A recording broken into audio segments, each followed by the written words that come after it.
সকালবেলায় ঘুম থেকে উঠেই দেখি আজকে আমার গাছে ফুল হয়েছে। তো আমি চান করে পুজো করার জন্য এখানে চলে আসলাম ফুল তুলতে। গাছের ফুলগুলো এত লাল হয় যে মনে হয় যেন পুরো গোলাপ ফুল। তো এখানে দেখো অনেকগুলো কুড়িও হয়ে যাচ্ছে। এখন পরপর কয়েকদিন ফুল ফুটবে। ফুল তুলে নিয়ে এসে ঠাকুরকে এখানে দিয়ে দিয়েছি, পুজো হয়ে গেছে।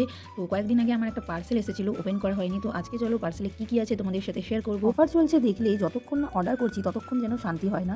তো এখানে আমি ভিটামিন সির 2টো সানস্ক্রিন অর্ডার করেছিলাম, আর একটা ভিটামিন সি সিরাম আর একটা টোনার অর্ডার করেছিলাম। টোনার আর সিরাম শেষ হয়ে গেছিল, তার জন্যই বেসিক্যালি অর্ডার করা। আর এখন যেহেতু মারাত্মক গরম পড়েছে তার জন্য আরও আমি ভিটামিন সি সানস্ক্রিনটাও অর্ডার করি। যা মারাত্মক গরম পড়েছে, পুরো হাতে মুখে এত ট্যান পড়ছে, যার জন্য আমি সানস্ক্রিন থুবে লাগাই, তো অনেক তাড়াতাড়ি শেষ হয়ে যায়। কার এমন হয় আমি জানি না, কিন্তু আমার না প্রোডাক্টের থেকেও বেশি বটলগুলো আমার বেশি ভালো লাগে। ডট অ্যান্ড কির এর আগেও আমি ময়েশ্চারাইজার অর্ডার করেছিলাম, তো আমি না সেই ডাব্বাগুলো রেখে দিয়েছি, কি সুন্দর বেশ দেখতে। মানে টোনারের বটলটাও আমার বেশ ভালো লেগেছে, কিন্তু যেহেতু স্প্রে করা যায় না, টোনারের ক্ষেত্রে না একটু স্প্রে বটল হলে বেশ ভালো লাগে। তো আমার কাছে একটা ছিল, তার জন্য আমি লাগিয়ে নিয়ে এখানে স্প্রে করে নিয়েছি। আমার ফেসে এখন একটা দুটো পিম্পল বেরিয়েছে, যার কারণে আমি ভিটামিন সি সিরামটা আর সানস্ক্রিনটা অ্যাভয়েড করলাম।